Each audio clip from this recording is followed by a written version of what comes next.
Good morning student. आज हम lesson 12 aldehyde ketone एवं कार्बोक्सिलिक अम्ल में आगे पढ़ेंगे। आज हम पढ़ेंगे कार्बोक्सिलिक अम्ल के रासायनिक गुण।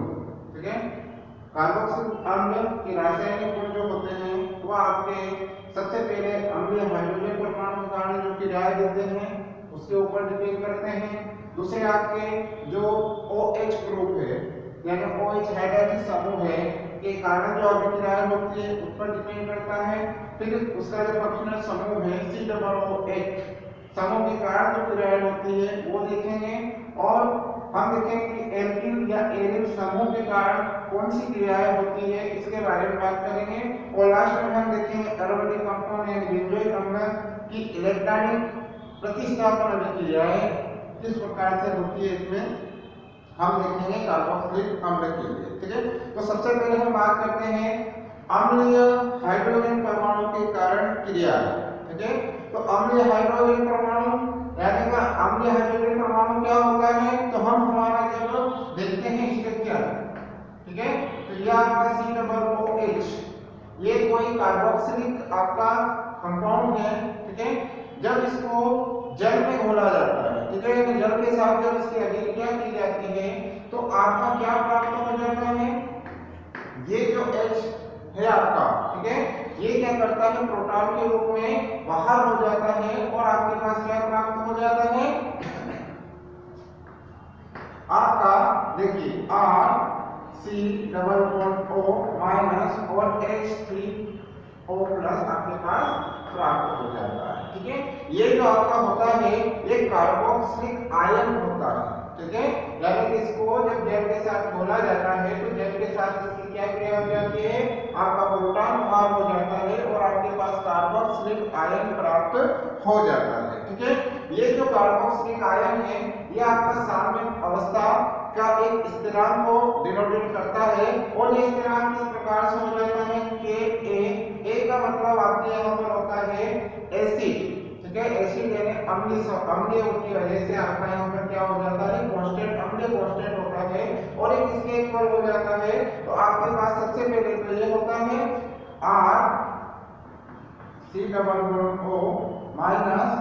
और आपका क्या आता है प्लस H3O+। ठीक है, और बटा में आपका क्या हो जाता है RCOOH। ठीक है, यहाँ पर वाटर मॉलिक्यूल को आप इसमें इसके जो है स्थिरांक में इंक्लूड नहीं किया जाता है क्योंकि इसकी मात्रा अधिक होती है तो इसको आप इसमें नहीं लेते हैं। तो इस प्रकार आपका ये जो है नेता के स्थिरांक जो नेता है आपके लिए कार्बोक्सिलिक अम्ल के लिए इस प्रकार से प्राप्त हो जाता है। हम देखते हैं कि हमारे जो कार्बोक्सिलिक अम्ल है, ठीक है, कार्बोक्सिलिक अम्ल से जब हम देखते हैं कि यदि एक कोई हाइड्रोजन इससे विमुक्त हो जाता है, ठीक है, RC≡OOH।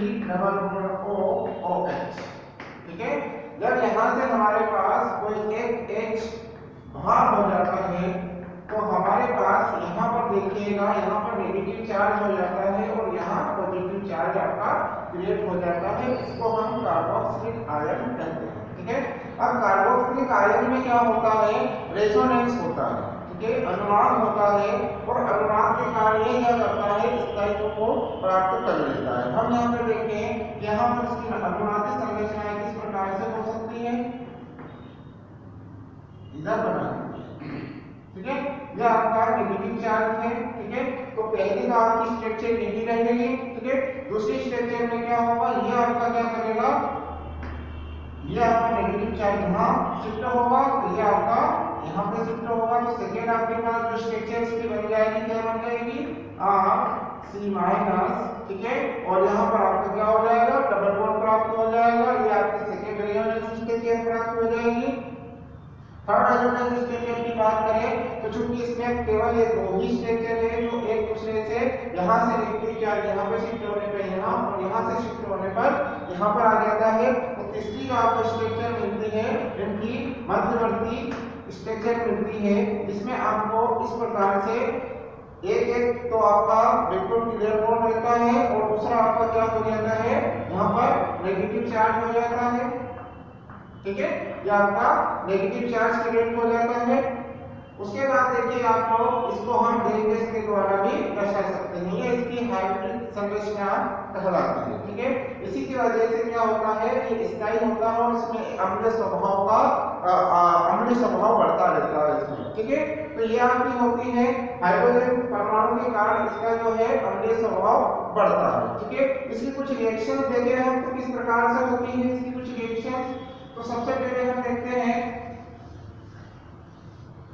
आपका कार्बोक्सिलिक आयन जो होता है सोडियम कार्बोनेट से क्रिया करता है ना। सबसे पहले आपका क्या है, ये आपका कार्बोक्सिलिक आयन जो है, कार्बोक्सिलिक जो अम्ल है वह किससे अभिक्रिया करता है। सबसे पहले आपके Na2CO3 से जब इसकी रिएक्शंस करवाई जाती है तो हमारे पास क्या प्राप्त हो जाता है। तो यहां से देखिए आपके पास ट्वाइस RCOO और यहाँ से Na आ जाता है आपके पास। ठीक है, और यहाँ से दो हाइड्रोजन आपके क्या होते हैं, बाहर होते हैं और हमारे पास क्या प्राप्त हो जाता है यहाँ से, एक तो CO2, ठीक है, और आपके पास क्या प्राप्त हो जाता है, H2O आपके पास प्राप्त हो जाता है। यानी कि आपके पास कार्बोक्सिलिक एसिड का सोडियम साल्ट प्राप्त होता है और कार्बन डाइऑक्साइड प्राप्त होती है ना। ये एक तो ये रिएक्शंस होती है। दूसरी आप देखें आपकी धातुओं से जब क्रिया करवाई जाती है इसकी, है ना, धातुओं से जब क्रिया करवाई जाती है तो धातुओं से क्रिया करवाने पर हमारे पास क्या होता है, आपके हाइड्रोजन गैस प्राप्त होती है। यानी किसी भी कार्बोक्सिलिक अम्ल की हम किसी धातु के साथ जब अभिक्रिया करवाते हैं, ठीक है, तो हमारे पास क्या प्राप्त हो जाता है, हाइड्रोजन गैस प्राप्त होती है। ये देखिए RCOO इसके साथ जुड़ जाता है और आपके पास हाइड्रोजन गैस बाहर हो जाती है ना। तो कार्बोक्सिलिक की जब किसी धातु के साथ क्रिया करवाते हैं तो हमारे पास हाइड्रोजन गैस प्राप्त होती है। ठीक है, एक तो ये आपके हो गई। ठीक है, और जब क्षार से अभिक्रिया करवाते हैं तो क्षार से अभिक्रिया करवाने पर भी हमारे पास क्या होता है, आपके पास सोडियम साल्ट ही प्राप्त होता है। देखिए हम जैसे क्षारों के साथ क्रिया करवाने पर, है ना, ये आपका कार्बोक्सिलिक कोई आयन है, इसके साथ हम किसी क्षार की अभिक्रिया करवा दे, जैसे NaOH की अभिक्रिया करवा दे, तो NaOH की अभिक्रिया करवाने पर, ठीक है, NaOH की जब अभिक्रिया करवाएंगे तो हमारे पास वापस क्या प्राप्त हो जाएगा, COONA, और आपके पास क्या प्राप्त हो जाएगा, H2O। ये OH और ये H मिलकर आपका क्या बना देगा, H2O बना देगा। ठीक है, तो यानी अम्ल और क्षार दोनों से जब अभिक्रियाएं होती हैं तो हमारे पास क्या प्राप्त होता है, साल्ट प्राप्त होता है। ठीक है, ये आपकी किसी अम्लीय हाइड्रोजन के कारण होने वाली अभिक्रियाएं आपके पास है। ठीक है, दूसरी हम देखते हैं आपकी जो अभिक्रिया है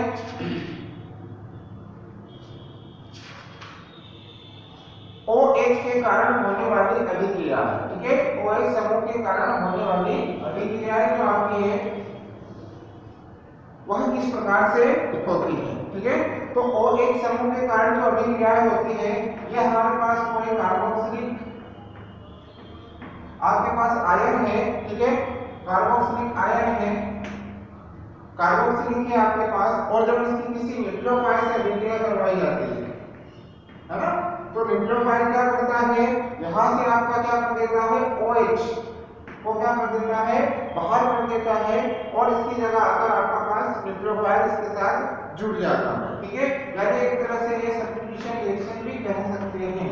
तो यहाँ पर हमारे पास क्या प्राप्त हो जाएगा, न्यूक्लियोफाइल प्राप्त हो जाएगा और आपका OH क्या हो जाएगा, बाहर हो जाएगा। तो इस प्रकार जो अभिक्रिया होती है, सबसे पहले आपकी अभिक्रिया होती है वो एस्टरीकरण होती है। ठीक है, एस्टरीकरण में कैसा होता है, एस्टरीकरण, इसमें क्या होता है आपका, सबसे पहले आपका कोई कार्बोक्सिलिक अम्ल होता है, जब इसकी अभिक्रिया हम किसी एथेनॉल के साथ करवाते हैं, C2H5OH, और अम्लीय मीडियम में करवाते हैं। ठीक है, तो जब अम्लीय माध्यम में करवाते हैं हम, तो यहाँ से आपका क्या हो जाता है, आपका और H यानी माइनस हो जाता है आपका H2, और आपके पास क्या हो जाता है, एस्टर प्राप्त हो जाता है। C≡O और आपका क्या हो जाता है इसमें C2H5, ठीक है। ये इसका नाम हो जाता है एथिल मेथिल ईथर, यानी कि हम इसके जो कार्बोक्सिलिक अम्ल की एथेनॉल के साथ करवाते हैं अभिक्रिया, तो किसी अम्ल की उपस्थिति में तो हमारे पास क्या प्राप्त होता है एथिल मेथिल ईथर आपके पास एथिल मेथिल एसीटेट प्राप्त होता है, ठीक है। या इसका नाम हम एथिल एसीटेट कह सकते हैं, एथिल एसीटेट, ठीक है। हमें एथिल एसीटेट प्राप्त होता है, ठीक है। दूसरी बात देखिए, जब हम इनकी क्रिया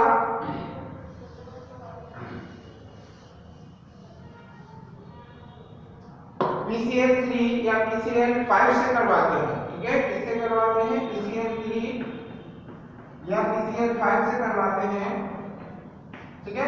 तो हमारे पास क्या होता है कार्बोनिल क्लोराइड प्राप्त होता है। ये देखिए हमारे पास यह आपका कोई कार्बोक्सिलिक अम्ल है, ठीक है। अब हम इसकी अभिक्रिया किससे करवा दें? PCl5 से करवा देते हैं, PCl3 से या PCl5 से करवाते हैं, तो हमारे पास क्या प्राप्त हो जाएगा? यहाँ से देखिए तो हमारे पास CH3CO और HCl आपका इसके साथ जुड़ जाएगा, तो आपके पास क्या प्राप्त हो जाएगा? मेथिल कार्बोनिल प्राप्त हो जाएगा, कार्बोनिल क्लोराइड प्राप्त हो जाएगा, और इसके साथ साथ आपके पास POCl3, ठीक है, POCl3 और आपके पास HCl प्राप्त हो जाएगा, ठीक है। PCl5 की जब आप इसमें रिएक्शंस करवाते हैं तो, ठीक है।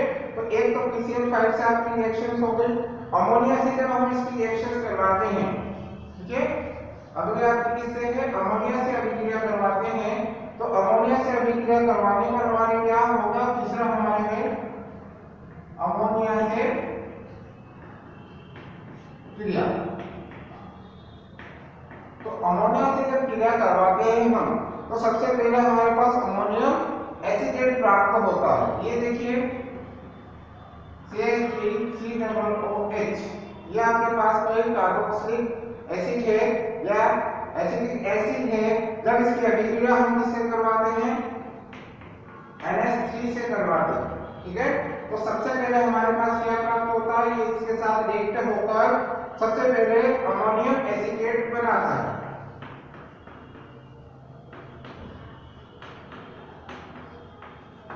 NH4 प्लस आपके पास प्राप्त होता है, इसको हम बोलते हैं अमोनियम एसीटेट,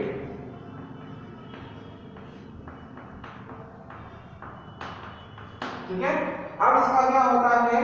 अब इसका आपका जल अपघटन हो जाता है, और जल अपघटन होने पर आपका माइनस H2 हो जाता है, और आपके पास क्या प्राप्त हो जाता है? CH3CONH2 आपके पास प्राप्त हो जाता है। यहाँ से 2 हाइड्रोजन, यहाँ से 1 ऑक्सीजन आपका बाहर होता है, और आपका क्या हो जाता है? CH3CONH2 प्राप्त हो जाता है, यानी आपके पास एसिटामाइड प्राप्त हो जाता है ना। क्या प्राप्त हो जाएगा? आपके पास एसिटामाइड प्राप्त हो जाता है। यानी कि अब आपसे ये पूछा जाए कि क्या किसी एसिटिक एसिड के साथ अमोनिया की अभिक्रिया करते हैं तो क्या प्राप्त होता है? तो हमारे पास क्या प्राप्त हो जाएगा? एसिटामाइड प्राप्त हो जाएगा, ठीक है।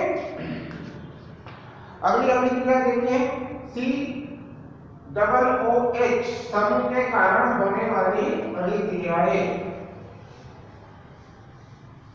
COOH समूह के कारण होने वाली अभिक्रियाएं, तो इसमें क्या होता है? जो आपका COOH होता है, यह किसी NaOH से क्रिया करता है, ठीक है। जैसे कि ये RCOOH है, ये आपका जो कार्बोक्सिलिक आपका समूह है, जब इसकी अभिक्रिया जब हम किसी क्षार जैसे NaOH के साथ जब करते हैं, है ना, तो हमारे पास क्या प्राप्त होता है? C कैल्शियम ऑक्साइड, और इसके साथ जब हम गर्म कर देते हैं तो हमारे पास एल्केन प्राप्त हो जाता है। क्या प्राप्त होता है? एल्केन, और आपके पास Na2CO3 प्राप्त होता है ना। ये आपका क्या हो जाता है? एल्केन, है ना, एल्केन प्राप्त होता है। इस प्रकार हम कह सकते हैं कि किसी कार्बोक्सिलिक अम्ल की किसी क्षारक के साथ अभिक्रिया करवाई जाती है तो हमें क्या प्राप्त होता है, एल्केन प्राप्त होता है। इसके लिए देख लीजिए CH3COOH है ना, एसिडिक एसिड ले लें हम, ठीक है। तो जब हम इसकी अभिक्रिया करवा देते हैं, ठीक है, इसके NOH के साथ, तो हमारे पास क्या प्राप्त हो जाता है, NaOH, ठीक है। और आपके पास है ना CH3, ठीक है, और आपके पास क्या आ जाएगा, एक H, यानी इसको हम लिख सकते हैं CH4, और आपके पास क्या प्राप्त हो जाएगा, Na2CO3, ठीक है। ये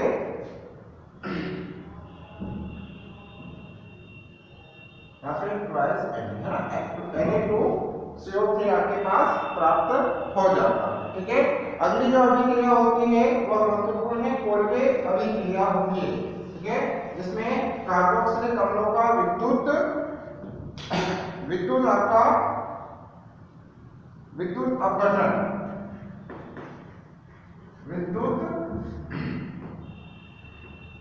यह आपका बी नंबर है, ठीक है। विद्युत अपघटनी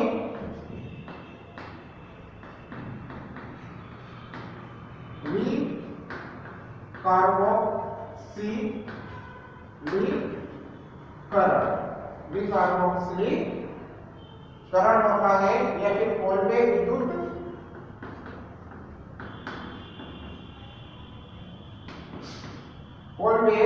विद्युत विच्छेद इसको बोला जाता है, ठीक है। यानी एक तरह से कोल्बे अभिक्रिया होती है, ठीक है।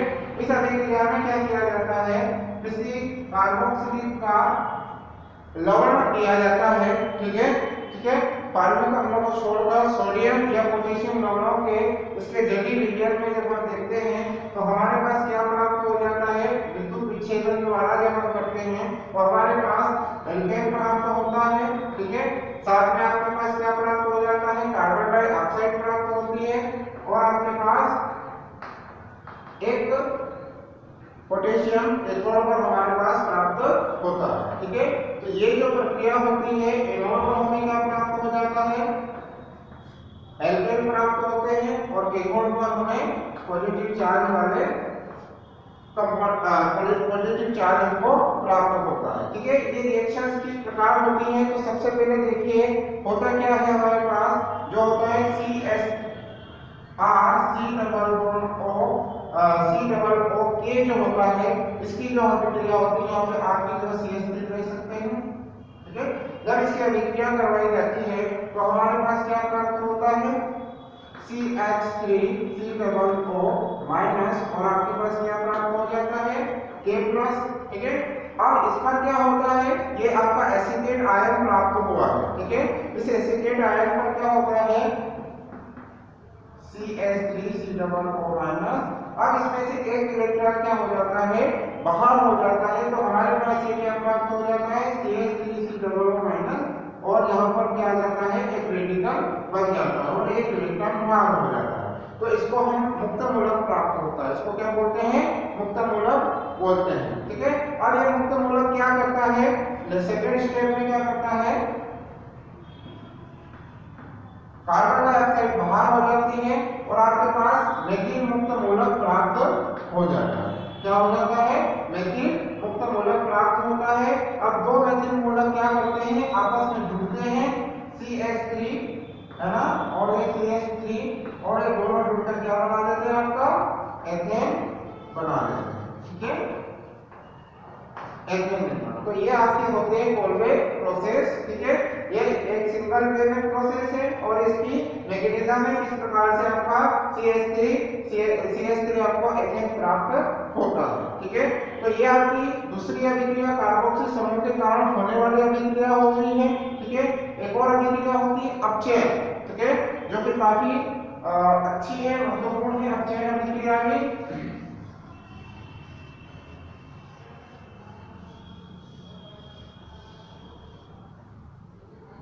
ये देखिए जब अपचयन अभिक्रिया,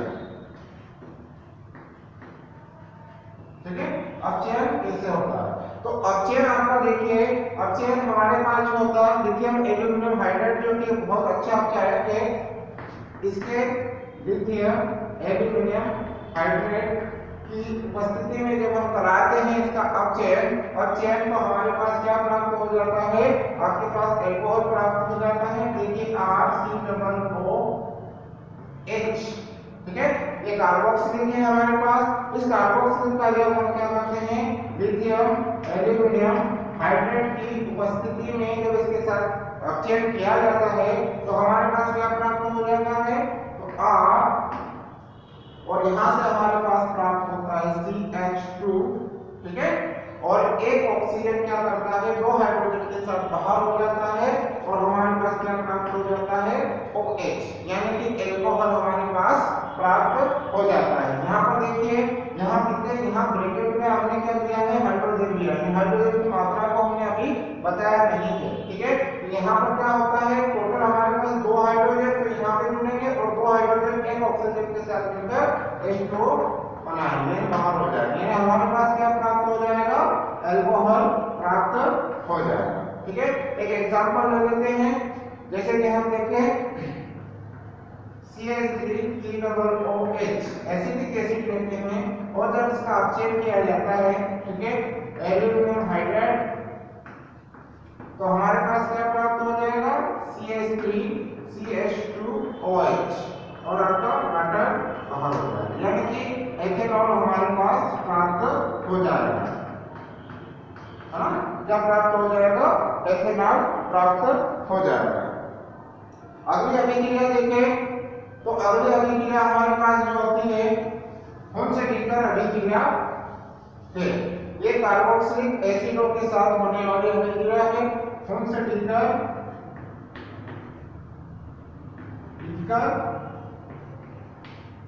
अभिक्रिया, ठीक है।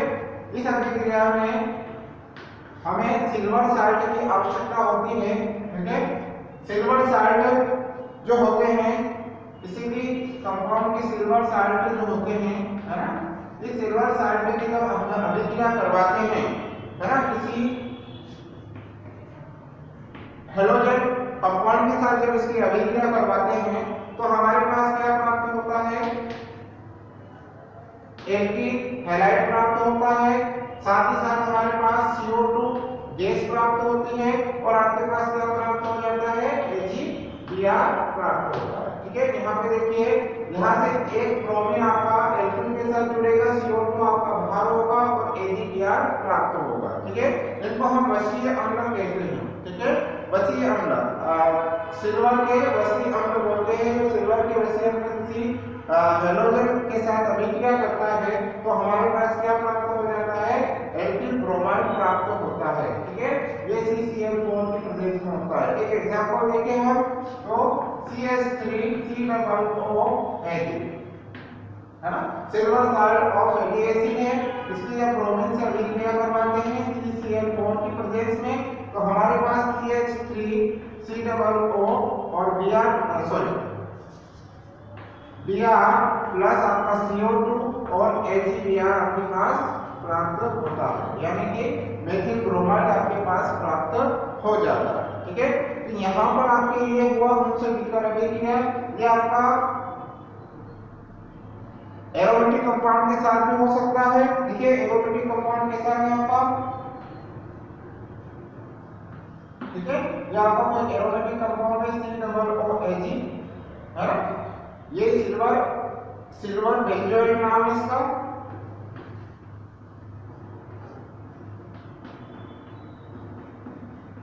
ठीक है।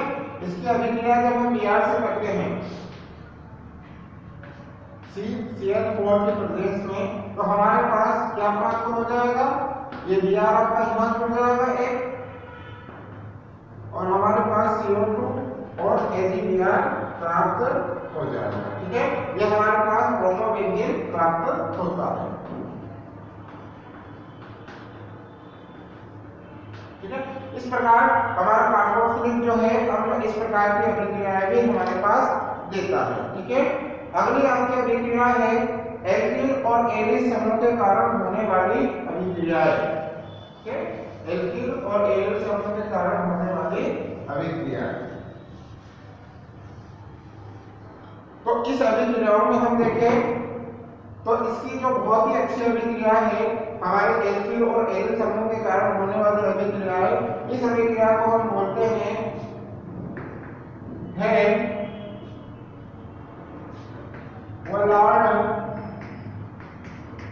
हेल्महोल्ट्ज़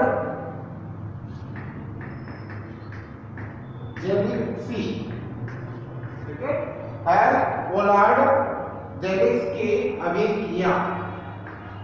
ठीक है, नाम अभिक्रिया है, परीक्षा में आ सकती है। ठीक है, तो हेल्महोल्ट्ज़ जो अभिक्रिया हेल्महोल्ट्ज़ जैसी अभिक्रिया होती है, इसमें किसी एसिडिक एसिड होता है या किसी एसिड की जब अभिक्रिया क्लोरीन की लाल फास्फोरस के साथ की जाती है तो हमारे पास इसका सबसे पहले तो अल्फा एसिडिक अम्ल प्राप्त होता है, और जैसे जैसे आप इसमें मिलाते जाते हैं तो लास्ट में हमारे पास जब तक अभिक्रिया होती है जब तक इसमें कोई आपका हाइड्रोजन समूह ना ले जाए। ठीक है, जैसे हम यहाँ देखें आपका CH3COOH, ये आपका कोई एसिडिक एसिड है। ठीक है, अब जब इसकी अभिक्रिया सबसे पहले हम इससे करवाते हैं Cl और आपका लाल फास्फोरस।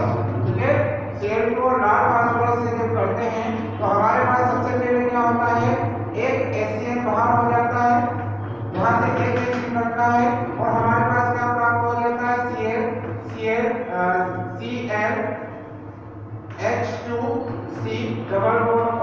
OH।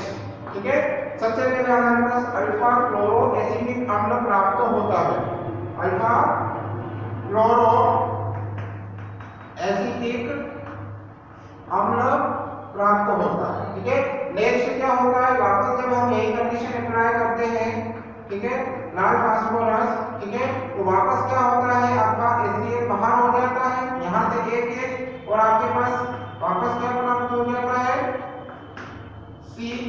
Cl2 और एक H प्राप्त होता है। नेक्स्ट स्टेप वापस यही कंडीशन अप्लाई की जाती है। ठीक है, इसका डाइक्लोरो एसिटिक अम्ल नाम है।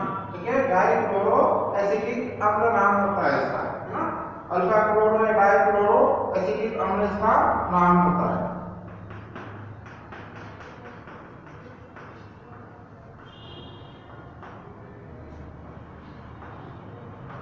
अब वापस यही कंडीशन, क्योंकि एक हाइड्रोजन और बचा हुआ है आपका, तो वापस आपके पास यही कंडीशन अप्लाई की जाएगी, Cl2 लाल फास्फोरस, ठीक है, और माइनस HCl आपका होगा, और लास्ट में आपके पास क्या कंपाउंड प्राप्त हो जाएगा, CCl3 और आपका COOH प्राप्त हो जाएगा। ठीक है, इसका नाम है ट्राइक्लोरो एसिटिक अम्ल, है ना, क्या नाम इसका, ट्राइक्लोरो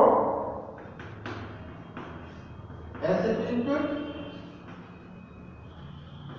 अम्ल। ठीक है, तो ये आपकी कहलाती है हेल्महोल्ट्ज़ जैक्सेस्की अभिक्रिया कहलाती है कार्बोक्सिलिक अम्ल के लिए। ठीक है, अब जो लास्ट है हमारे पास बेंजोइक अम्ल की इलेक्ट्रॉनिक सब्स्टिट्यूशन प्रतिस्थापन अभिक्रिया जो होती है, तो इस अभिक्रिया को हम किसके कारण, बेंजोइक अम्ल के कारण होने वाली अभिक्रिया है। तो बेंजोइक अम्ल है, तो बेंजोइक अम्ल के कारण क्या होता है कि हमारे पास इसमें रेजोनेंस होती है और कई अनुनादी संरचनाएं हमारे पास प्राप्त होती है। ठीक है, जैसे क्या देखिए, ये हमारे पास बेंजीन है, ठीक है, और इसके साथ क्या लगा हुआ आपका COOH। ठीक है, तो ये इसकी वजह से क्या होता है, सबसे पहले जब हम देखें तो पहली स्ट्रक्चर क्या प्राप्त होती है हमारे पास, यदि ये यहाँ पर शिफ्ट होता है डबल बॉन्ड, तो ये यहाँ पर पाई बॉन्ड यहाँ पर शिफ्ट हो जाता है, तो फर्स्ट आपके पास क्या प्राप्त हो जाती है, तो ये आपका नेगेटिव चार्ज, ये OH हो गया है। ठीक है, और ये यहाँ शिफ्ट हो गया है ना, तो आपके पास यहाँ पर क्या बच जाएगा, फिर आपका पॉजिटिव चार्ज बच जाएगा, तो यहाँ पर आपका क्या हो जाएगा, पॉजिटिव चार्ज। पहले आपकी रेजोनेटिंग स्ट्रक्चर प्राप्त होती है। ठीक है, दूसरी में क्या होती है हमारे पास, ये वाला बॉन्ड यहाँ पे शिफ्ट हो जाए, तो हमारे पास दूसरी में से रेजोनेटिंग स्ट्रक्चर क्या प्राप्त हो जाएगी, तो यहाँ पर और यहाँ पर आपका क्या हो जाएगा, पॉजिटिव चार्ज। ठीक है, थर्ड में क्या होगा, ये वाला आपका यहाँ पर शिफ्ट हो जाए, तो आपके पास अगली जो रेजोनेटिंग स्ट्रक्चर प्राप्त होगी वो क्या होगी, तो ये यहाँ पर आपका ये बॉन्ड ये और यहाँ पर आपका क्या आ जाएगा पॉजिटिव चार्ज आ जाएगा। तो इस प्रकार हम देखें तो ये इन सभी का एक सम्मिश्र रूप हमें प्राप्त कर सकते हैं। तो वह क्या होगा आपका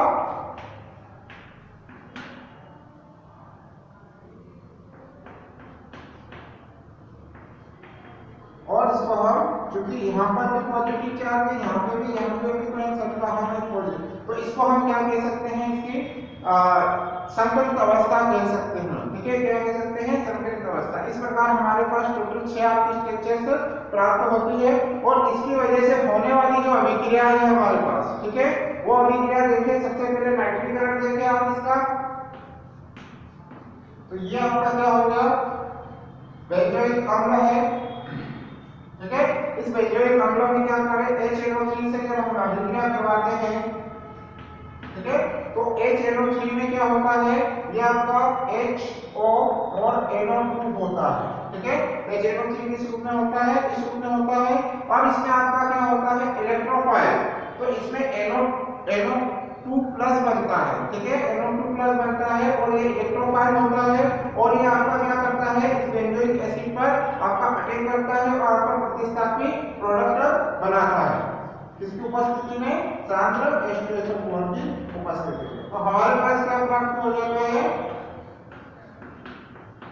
C=OH और आपके पास ये अब आपका जो NO2 ग्रुप है कहाँ लगेगा तो जहां पर आपके क्या है इलेक्ट्रॉन ज्यादा होंगे है ना क्योंकि ये इलेक्ट्रॉन इसमें ही है तो यहाँ पर इलेक्ट्रॉन नहीं है यहाँ पे भी नहीं है और यहाँ पर नहीं है।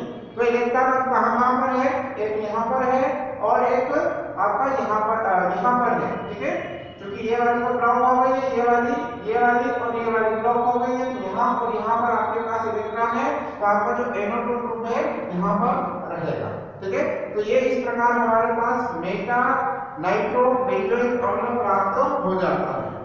क्या प्राप्त हो जाता है मेटा नाइट्रो बेंजोइक अम्ल हमारे पास प्राप्त हो जाता है। ठीक है तो इस प्रकार की जो है हमारे कार्बोक्सिलिक अम्ल की बहुत सारी अभिक्रियाएं हो सकती है। ठीक है